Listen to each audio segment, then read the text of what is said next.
Kisah diawali dengan memperlihatkan seorang penulis yang sedang mendengarkan cerita dari orang yang bernama Pising Molitor Patel. Konon ceritanya, orang yang bernama Pising Molitor Patel atau biasa dipanggil Pai ini memiliki cerita kisah hidup yang sangat luar biasa. Where to begin? You had a story that would make me believe in God. Indian who's come to French India in search of us. He didn't tell me everything. He just said I should look you up when I got back to Montreal. Dan kisahnya pun dimulai dengan menceritakan seorang anak kecil yang selalu mendapati bulian dan ejekan lantaran karena dia memiliki nama yang cukup aneh. Dia bernama Pising Molitor Patel, yang kalau dalam bahasa Indianya, pising itu berarti kencing, sehingga itulah dia selalu menjadi bahan ejekan oleh teman-temannya saat sedang berada di sekolah. Nice try, PC.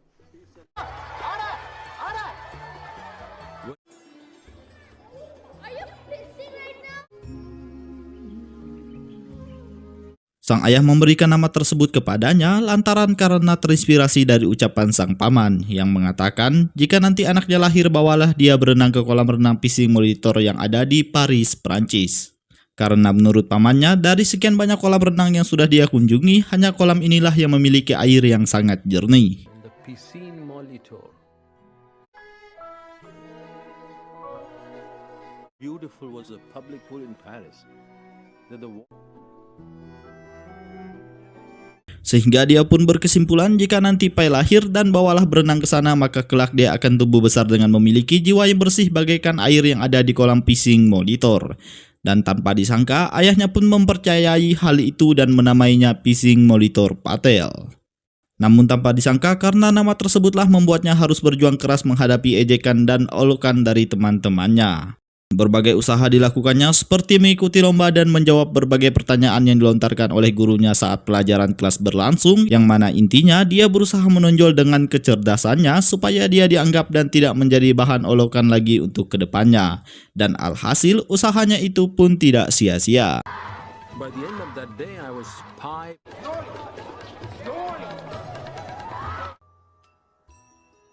Very impressive. Known to all as That's quite a story. Setelah itu, suatu hari di sebuah tempat yang bernama Pondichéry, India, disitulah Pai tinggal bersama keluarganya. Diketahui ayahnya bernama Santos adalah seorang pengusaha yang memiliki sebuah kebun binatang, dan ibunya bernama Gita, seorang ahli tanaman, dan dia juga memiliki saudara laki-laki bernama Raffi. Lalu dia pertama kali mengenal Tuhan ialah melalui agama Hindu karena ibunya yang selalu menceritakan kisah para dewa yang ada di dalam agama Hindu kepadanya sewaktu kecil. Tidak untuk sang ayah, dia sedikit berbeda pandangan dan lebih memilih menjadi seorang ateis karena di masa lalu ayahnya pernah mengidap penyakit polio dan berharap Tuhan menolongnya, namun Tuhan tidak kunjung menolong dan malah dengan pengobatan baratlah yang berhasil menyembuhkan penyakitnya. Namun dibalik itu semua, Pai dibebaskan untuk memilih keyakinannya sendiri. In the end, God didn't save him. Western.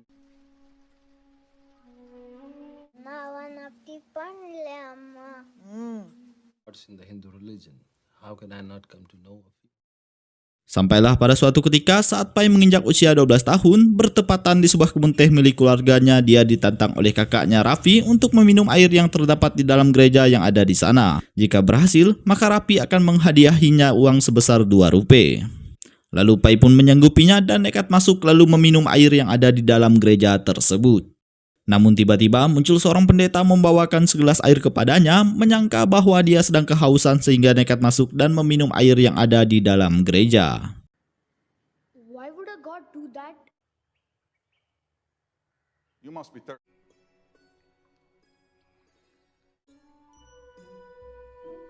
Dan di sana Pai pun bertanya mengenai banyak hal, yang salah satunya adalah arti dari patung salib yang ada di sana serta berbagai hal lainnya. Lalu dengan perlahan sang pendeta menjawab berbagai pertanyaan yang dilontarkan oleh Pai serta menjelaskan mengenai anak Tuhan kepadanya. Awalnya Pai masih sulit menerima penjelasan dari sang pendeta karena baginya semua itu tidak masuk akal. Namun seiring berjalannya waktu di kepalanya terus berkecamuk mengenai anak Tuhan yang dijelaskan oleh si bapak pendeta, dan pada akhirnya Pai memeluk agama Kristen berbarengan dengan agama Hindu. And I found God's love through Christ. For introducing me to Christ. Not. Why would he want to create all this? Approachable to us, human, so we could understand. Namun ternyata petualangannya mencari Tuhan tidak berhenti sampai di situ. Suatu ketika saat sedang berjalan tiba-tiba Pai melintasi sebuah masjid yang terdapat orang yang sedang melakukan ibadah sholat di sana, yang mana pada akhirnya Pai pun kembali berujung masuk Islam dan memeluk 3 agama secara bersamaan. Suatu malam saat sedang makan malam bersama, ayahnya pun memberi masukan kepadanya bahwa Pai tidak bisa menganut 3 agama secara bersamaan. Karena menurut ayahnya, percaya kepada sesuatu secara bersamaan sama dengan tidak percaya sama sekali. Yang disarankan ayahnya, dia memulai semua keyakinannya itu dengan sebuah alasan dan berpikir secara rasional, supaya dia tidak menerima semuanya secara buta. Believe in something I don't agree with, then to worse than the religion has in 10,000. Believing in everything at the same time is the same. More religions be seen, and you will spend your life on. Suatu hari, Pai dan Rapi nekat mencoba memberi makan kepada harimau yang bernama Richard Parker. Dijelaskan bahwa nama itu didapati saat pemburu menjual harimau itu kepada ayahnya dan terjadi kesalahan pada saat administrasi. Sebenarnya nama Richard Parker adalah nama si pemburu dan si harimau bernama Thirsty. Akhirnya menjadi terbalik dan nama Richard Parker menjadi melekat kepada si harimau. Kembali ke Pai, benar saja Richard Parker muncul lalu mendekat karena mencium bau aroma daging yang dipegang olehnya dan yang terjadi... Untung sang ayah tiba tepat waktu. Kalau saja telat, mungkin tangan Pai sudah hilang diterkam oleh Richard Parker. Dan di sini Pai juga mendapati amukan dari ayahnya mengapa Pai begitu nekat melakukan hal yang membahayakan dirinya sendiri. Lantas Pai pun membela diri, menurutnya harimau itu makhluk Tuhan dan pasti mempunyai jiwa karena menurutnya dia bisa melihat itu semua dari tatapan mata Richard Parker. Lalu sang ayah menjelaskan bahwa binatang tidak mempunyai pikiran seperti manusia, karena saat kau melihat matanya maka engkau akan melihat emosimu kembali lagi kepada dirimu dan tidak lebih dari itu.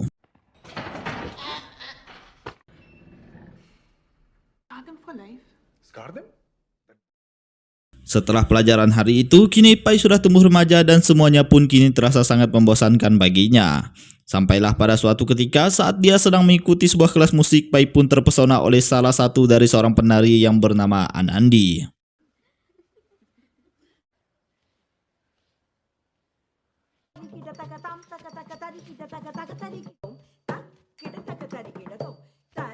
Lalu dia pun berusaha mendekatinya dengan mengintil dan mengikuti kemanapun Anandi pergi. Sampailah pada suatu titik dia ketahuan dan terpergok oleh Anandi, lalu dia pun dicecar berbagai pertanyaan mengapa Pai selalu mengikutinya. Flowers hiding in the forest. None of the other dancers did that. Tanpa disangka, dari sinilah hari-hari Pai berubah dan kembali berwarna semenjak kehadiran Anandi dan mereka pun resmi berpacaran. Namun baru saja kasmaran, tiba-tiba saat sedang makan malam bersama, ayahnya baru memberitahukan kepada dirinya bahwa mereka sekeluarga akan pindah ke Kanada dengan alasan untuk memulai kehidupan baru di sana. Yang karena di saat itu kondisi India sedang tidak baik-baik saja, jadi untuk memulai kehidupan baru, sang ayah memutuskan untuk membawa para binatang yang ada di kebun mereka lalu menjualnya di Amerika Utara, karena di sana harga hewan masih cukup relatif tinggi daripada di India. Setelah itu, sebelum keluarga mereka benar-benar meninggalkan India, Pai pun menyempatkan diri untuk bertemu Anandi lalu berpamitan kepadanya. Yang walaupun sangat berat untuk Pai mengucapkan semua itu, namun Pai berjanji suatu hari dia akan kembali untuk menemui Anandi. We left. Anandi. Singkat cerita, terlihat Pai sudah berada di kapal dan sedang merenung galau karena patah hati. Lalu di sini ibunya pun datang dan memberi masukan kepadanya bahwa alasan ibu dan ayahnya melakukan ini semua hanyalah untuk kebaikan masa depan Pai dan Rapi. You try? I am happy Buddhist.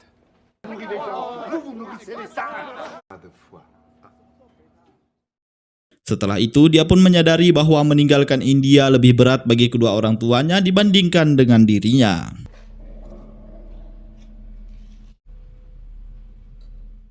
Singkat cerita, di suatu malam hujan beserta petir dan gelombang ombak pun terlihat sangat tinggi menerjang kapal yang ditumpangi oleh mereka. Di saat sedang tertidur, Pai pun terbangun, namun di sini bukannya takut, Pai malah menikmati badai yang sedang terjadi hingga akhirnya ombak itu pun semakin mengamuk dan yang terjadi...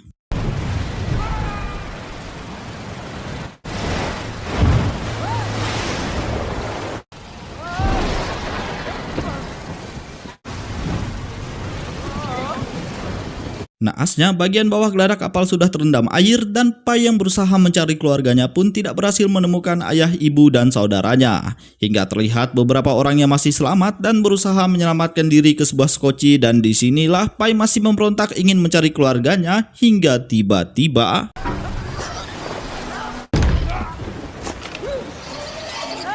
di tengah ombak yang sedang mengamuk itu, tiba-tiba terlihat Richard Parker yang ternyata masih hidup lalu tersapu ombak dan berhasil merangsak naik ke skoci yang ditumpangi oleh Pai.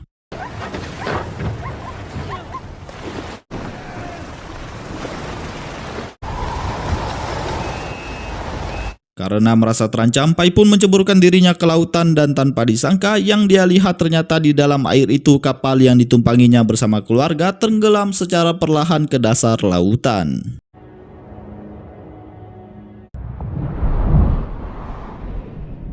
Menyadari fakta tersebut, dia pun hanya bisa bertahan di haluan skoci berharap bantuan dari tim penyelamat datang dan menemukan dirinya.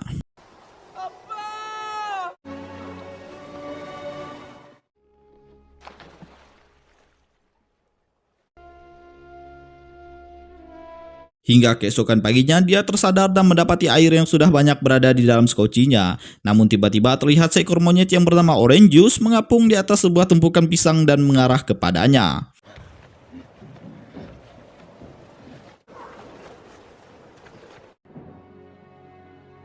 Alhasil, sekarang yang mengisi skoci tersebut terdapat zebra yang sedang sekarat, seekor hyena dan monyet yang barusan diselamatkan oleh Pai, serta seekor harimau yang bernama Richard Parker yang sampai di sini masih belum kembali menampakkan dirinya. Setelah keesokan harinya, tanpa disangka dia menemukan sebuah buku panduan cara bertahan hidup di alam bebas, serta beberapa pelampung yang akan digunakan untuk membuat sebuah rakit kecil, yang mana nantinya rakit itulah yang akan digunakan untuk menjaga jarak dengan hewan buas yang ada di dalam skoci. Benar saja, tidak lama kemudian si hyena muncul lalu memakan zebra yang tergeletak sudah tidak bernyawa. Namun tidak sampai di situ, si hyena juga mencoba menyerang Orange Juice dan Orange Juice pun tewas. Melihat itu, Pai yang mengamuk lalu tiba-tiba akhirnya di sini Richard Parker kembali muncul dan menampakkan dirinya. Beruntung Pai berhasil selamat dan berhasil mengamankan dirinya ke sebuah rakit kecil yang sempat dibuatnya tempo hari untuk berjaga-jaga.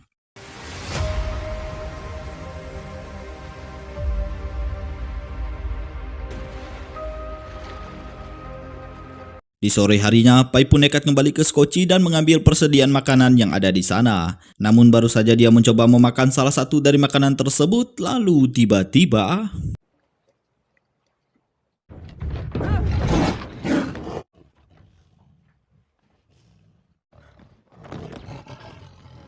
ternyata Richard Parker mengamuk karena mendapati seekor tikus yang hampir saja membuat Pai tewas diterkam oleh Richard Parker yang sedang dalam keadaan kelaparan.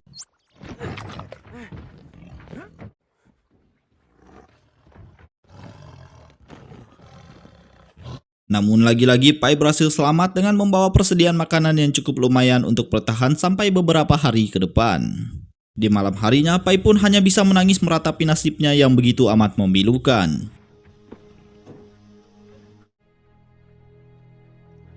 Lalu keesokan paginya, karena terbawa oleh arus dan ombak, Pai pun tampak telah berada di sebuah lautan yang terlihat sangat tenang dan tidak memiliki ombak sedikit pun seperti lautan pada umumnya. Di sini, Pai pun masih berusaha meminta pertolongan dengan menulis sebuah surat kaleng berharap nantinya bahwa akan ada orang yang menemukan surat tersebut. Namun dia pun kembali sadar bahwa usahanya itu akan berakhir dengan sia-sia. Hingga sampailah pada suatu titik dia memasrahkan seluruh hidup dan keadaannya sekarang kepada Sang Pencipta, yaitu Tuhan. I want to know. I give myself to you. Dari buku panduan yang dia dapati di skoci tempo hari, Pai pun mulai mempelajari bagaimana cara bertahan hidup di tengah laut bersama binatang buas, yang walaupun kebanyakan dari panduan di buku tersebut lebih bagaimana cara bertahan hidup untuk suatu kelompok yang sedang terdampar di tengah lautan. Sedangkan dirinya hanya seorang diri dan seekor macan bersamanya. Yang entah bagaimana insting naluri bertahan hidupnya tiba-tiba muncul dan dia pun langsung melancarkan aksinya dengan menggoyahkan Scotchy agar Richard Parker menjadi mabuk laut. Lalu setelah itu Pai pun mencoba menunjukkan kepada si macan bahwa kapal itu adalah wilayah kekuasaannya. Namun yang terjadi,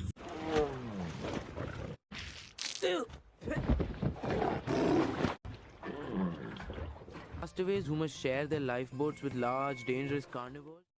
dari beberapa barang yang ada di Scotchy, terdapat salah satu barang yang sangat berguna untuk bertahan hidup bagi Pai, yaitu salah satu alat yang bisa mengeluarkan kadar garam dari air laut sehingga air tersebut bisa diminum layaknya air tawar pada umumnya. A sea anchor is used as a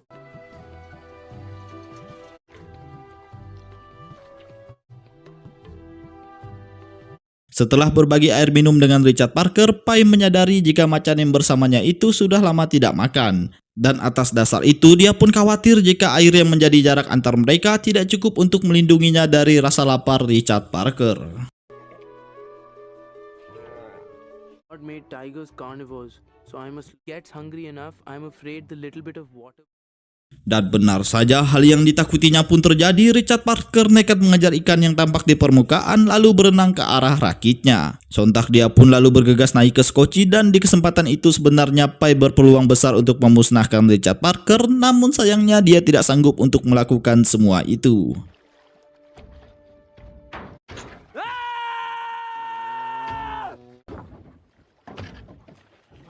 Akhirnya dia pun memutuskan untuk mengambil segala keperluan yang dia butuhkan untuk merapikan dan membuat rakitnya menjadi sedikit lebih nyaman untuk ditinggali.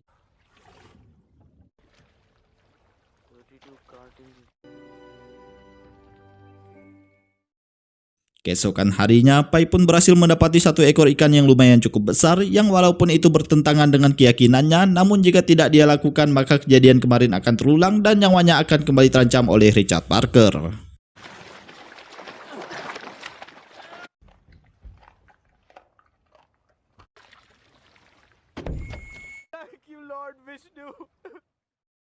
Beberapa hari kemudian di suatu malam lautan tampak sangat berbeda dari biasanya. Hewan-hewan yang ada di dalamnya seperti memancarkan cahaya bagaikan rembulan yang sangat indah di tengah samudera. Namun baru saja dia menikmati keindahan tersebut, lalu yang terjadi, gelombang dari hempasan paus raksasa itu menyebabkan persediaan makanan dan minumannya habis hanyut dan tenggelam di telan lautan. Betapa menyesalnya Pai menyadari fakta tersebut, mengapa bodoh sekali dirinya telah memindahkan semua makanan dan minuman yang ada di Scotchy ke atas rakit kecilnya. Namun apalah daya, nasi sudah menjadi bubur. Hari pun terus berlanjut tanpa adanya persediaan makanan dan minuman lagi yang bisa dikonsumsi. Menurut Pai, kalian tidak akan percaya bahwa rasa lapar bisa membuat seseorang menjadi berani melakukan hal gila layaknya dia yang sudah dalam keadaan sangat kelaparan. Saat berusaha menggapai pengait yang ada di Scotchy yang mana nantinya benda itu akan digunakannya untuk memancing, tiba-tiba Richard Parker muncul dan hampir saja menyerangnya. Namun tiba-tiba dari kejauhan ikan-ikan seperti sedang terbang dengan kecepatan tinggi lalu menabrak Scotchy mereka dan beberapa dari ikan tersebut berhasil terperangkap di dalam perahu.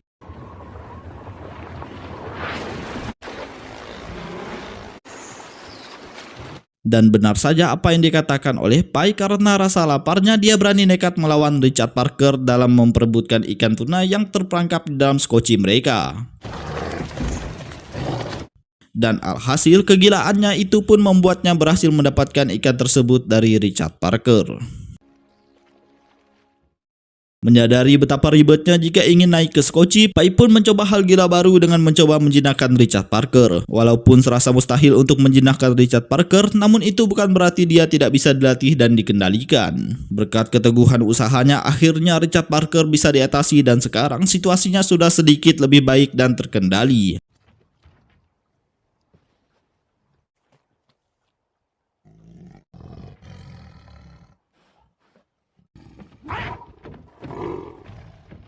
Lalu dari sinilah Pai kembali berhasil memodif sedikit rakit pelampungnya dan dia pun tak menyangka jika sekarang rakitnya sudah bisa sedikit melindunginya dari terik panas matahari dan itu sudah cukup membuatnya sangat bahagia.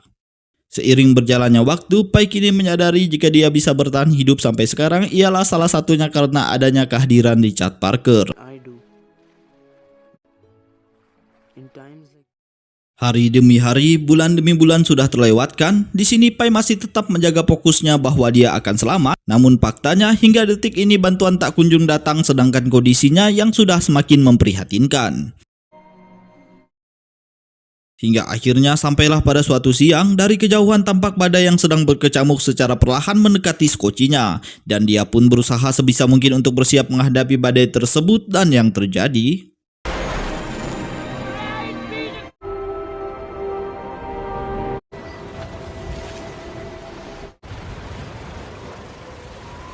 Derasnya hujan, ombak badai bercampur petir membuat Pai merasa mungkin inilah saatnya untuk dia kembali kepada Sang Pencipta. Namun lagi-lagi kali ini dia kembali berhasil selamat dari badai tersebut.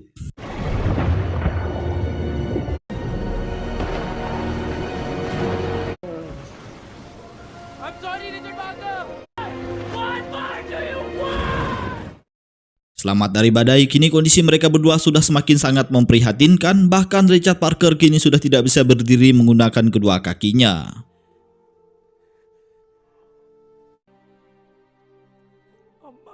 Lalu sampailah pada momen Pai memasrahkan seluruh hidupnya. Mungkin inilah akhir dari perjuangannya selama ini bersama Richard Parker.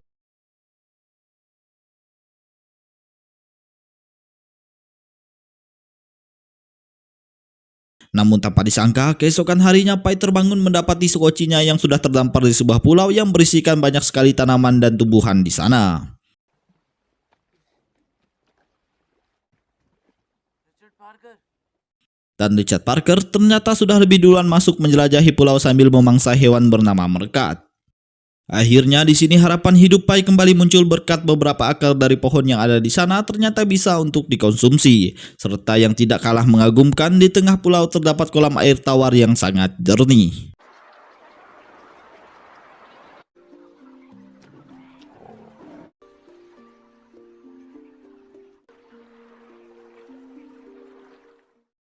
Menjelang matahari tenggelam, Pai pun merasa ada keanehan karena melihat hewan-hewan merkat yang banyak itu berhamburan berlarian ke atas pohon, dan Richard Parker pun melakukan hal yang sama, yaitu berlari menuju atas perahu seakan sedang bersembunyi dari sesuatu. Dan benar saja, saat sedang tertidur, Pai terbangun melihat kolam air tawar yang tadi siang sempat digunakannya untuk berenang kini berubah menjadi kolam yang mengandung zat berbahaya.